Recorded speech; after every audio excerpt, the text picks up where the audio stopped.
नमस्कार साथियों, क्लास 12 के हिस्ट्री की कक्षा में आपका स्वागत है। हम लोग कर रहे हैं प्रीवियस ईयर क्वेश्चन, अर्थात पिछले वर्षों में पूछे गए क्वेश्चन की प्रैक्टिस कर रहे हैं। अगर 10 साल के क्वेश्चन की प्रैक्टिस कर लिया जाए तो बहुत सारे प्रश्न रिपीटेड होते हैं, तो रिपीटेड प्रश्न तो हम लोग कर ही लेंगे, साथ ही साथ जो उसका व्याख्या होगा उन व्याख्याओं से अगर कोई नया क्वेश्चन भी आता है तो उन क्वेश्चन को भी हम लोग सॉल्व कर पाने में सफल होंगे। ऑब्जेक्टिव क्वेश्चन को सॉल्व करने का एक बहुत ही सुंदर फार्मूला है पीएमपी, अर्थात प्रैक्टिस मैक्स परफेक्ट। आप जितनी प्रैक्टिस कीजिएगा ऑब्जेक्टिव क्वेश्चन पर आपकी नज़र उतनी पैनी होगी, उतनी पकड़ मजबूत होगी और आप अधिक से अधिक स्कोर कर पाने में सफल होंगे। ऑब्जेक्टिव क्वेश्चन को सॉल्व करने का फ़ायदा केवल 10 मार्क्स ही नहीं होता, बल्कि बाकी के जो 90 मार्क्स होते हैं शॉर्ट क्वेश्चन में, लॉन्ग क्वेश्चन में, इन सारे प्रश्नों के उत्तर भी आप दीजिएगा तो आपका इंप्रेशन 10 क्वेश्चन के सॉल्व करने के बाद एग्जामिनर के मन में बहुत अच्छा बैठता है और आपको अच्छा स्कोर वो देंगे। तो चलिए शुरू करते हैं आज की प्रैक्टिस। तो हमारा पहला प्रश्न है, हड़प्पा का उत्खनन किया था। हड़प्पा जो हम लोग जानते हैं सिंधु घाटी सभ्यता, इसका उत्खनन किस आर्कियोलॉजिस्ट ने, किस पुरातात्विक या किस इतिहासकार ने किया था? जॉन मार्शल ने, आर डी बनर्जी मतलब राखलदास बनर्जी ने, दयाराम साहनी ने या एस.आर. राव ने? तो हड़प्पा संस्कृति का उत्खनन किया था हमारे दयाराम साहनी ने। इसका सही उत्तर होगा दयाराम साहनी ने। 1921 ईस्वी में इसका उत्खनन किया था। आर.डी. बनर्जी भी एक महत्वपूर्ण क्षेत्र सिंधु घाटी सभ्यता से रिलेटेड हैं। आर.डी. बनर्जी मोहनजोदड़ो का उत्खनन किए थे और दयाराम साहनी हड़प्पा का। तो अगर मोहनजोदड़ो का उत्खनन पूछा जाए तो आर.डी. बनर्जी होंगे, हड़प्पा का पूछा जाए तो दयाराम साहनी होंगे। अब हम लोग मूव करते हैं अपने दूसरे क्वेश्चन की तरफ। हमारा दूसरा प्रश्न है कि भारतीय पुरातत्व का पिता किसे कहा जाता है? Who is the father of Indian archaeology? तो इंडियन आर्कियोलॉजी का, भारतीय पुरातत्व का फादर, जनक किसको कहा जाता है? लॉर्ड कर्जन को, अलेक्जेंडर कनिंघम को, दयाराम साहनी को, लॉर्ड डलहौजी को?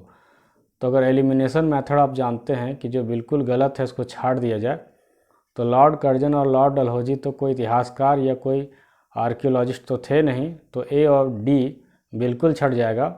अब दयाराम साहनी और अलेक्जेंडर कनिंघम में टक्कर है, तो हमारा सही उत्तर होगा हमारा ऑप्शन बी, अलेक्जेंडर कनिंघम। तो अलेक्जेंडर कनिंघम को भारतीय पुरातत्व का पिता कहा जाता है। अब हम लोग मूव करते हैं अपने तीसरे क्वेश्चन की तरफ। महाभारत में कितने प्रकार के विवाह का उल्लेख किया गया है? सेम यही क्वेश्चन 2020 में भी पूछा गया था। आप 2020 वाले वीडियो देखेंगे तो आप देखेंगे कि यही क्वेश्चन पूछा गया था कि महाभारत में कितने प्रकार के विवाह का उल्लेख किया गया था। तो बताइए इसका क्या आंसर होगा? ऑप्शन ए है 4, ऑप्शन बी 6, ऑप्शन सी 8 और ऑप्शन डी 9। तो कुल जो है विवाह का प्रकार महाभारत में वो है 8 प्रकार के विवाह का उल्लेख किया गया है। अब साथियों, आप लोग की जानकारी की वृद्धि के लिए मैं 8 प्रकार के विवाह का थोड़ा जिक्र कर देना पसंद करूंगा।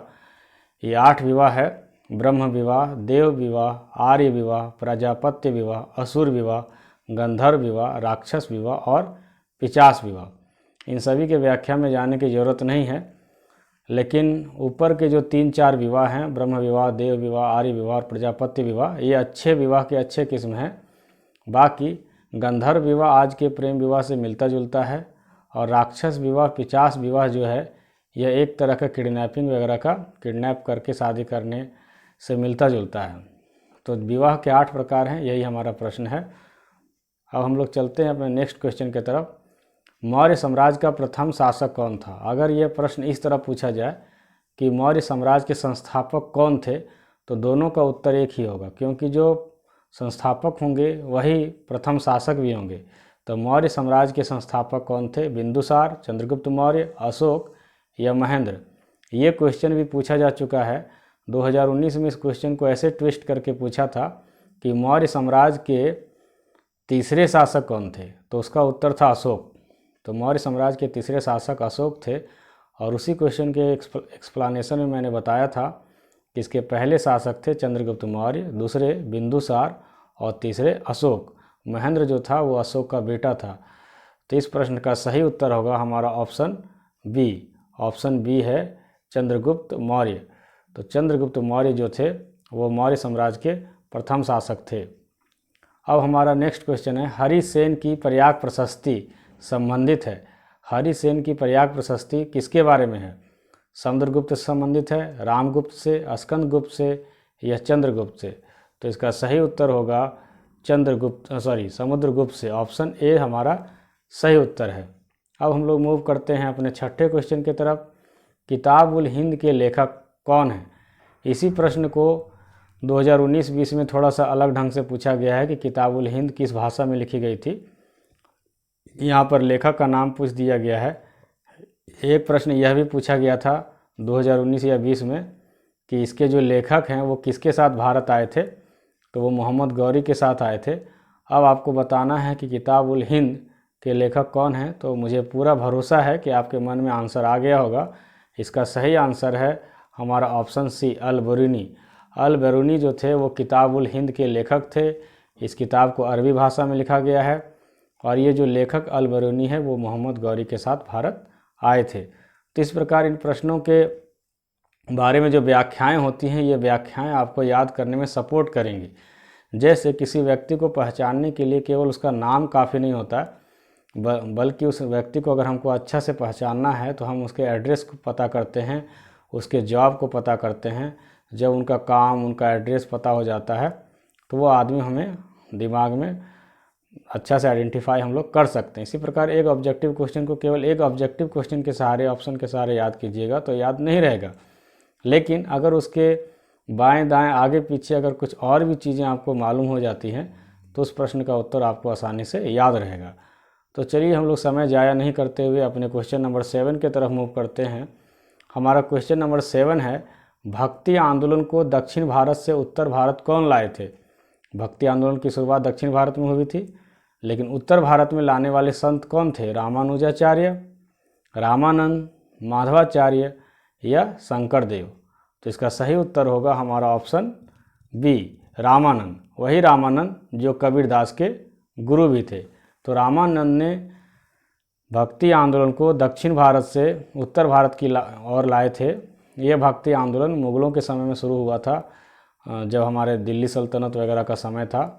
तो हिंदुओं को अपनी भक्ति करने में थोड़ी दिक्कत होती थी, मंदिरों को तोड़ा जाता था। ऐसे समय में ये भक्ति आंदोलन वाले संत भजन गा करके, कीर्तन गा करके ईश्वर को रिझाने की कोशिश करते थे। अब हम लोग मूव करते हैं अपने क्वेश्चन नंबर 8 की तरफ। 8 का क्वेश्चन भी देखिए 2020 में भी पूछा गया था। विजयनगर साम्राज्य द्वारा असैनिक और सैनिक सेवा के लिए दिया जाने वाला भूमिदान कहलाता था। क्या कहलाता था? इसका ऑप्शन गलत हो गया है, तो इसका आंसर होगा, मैं लिख देता हूँ इसका आंसर। इसका आंसर होगा अमरम।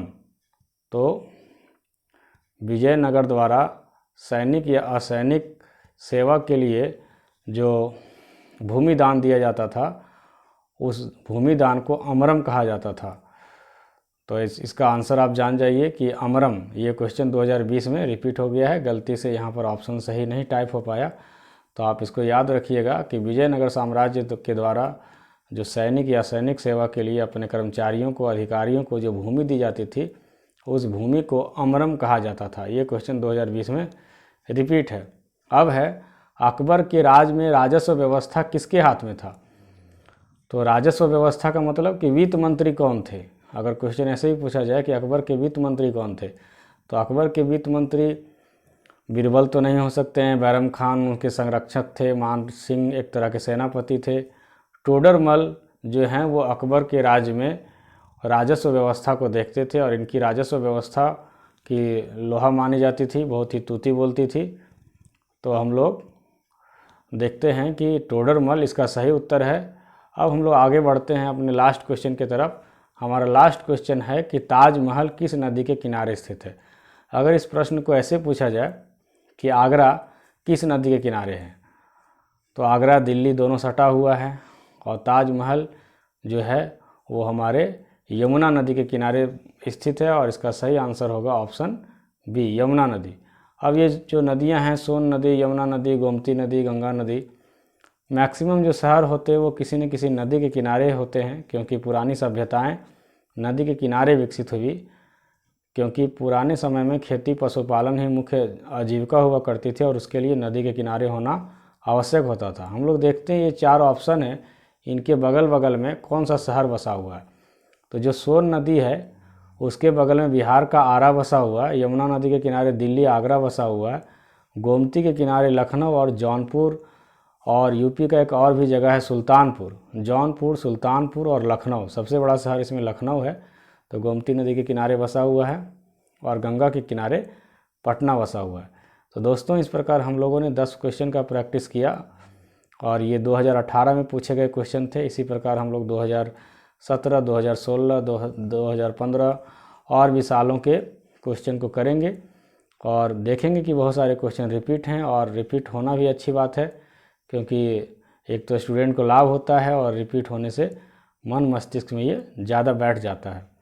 तो आज का वीडियो आपको कैसा लगा, अपनी प्रतिक्रिया आप कमेंट में ज़रूर दें, और अगर अच्छा लगा हो तो 12 क्लास के अपने मित्रों को शेयर करें, उन्हें सब्सक्राइब करने के लिए प्रोत्साहित करें, लाइक करें। तो इस प्रकार हम लोग मिलते हैं अगले वीडियो में। तब तक के लिए जय हिंद, जय भारत।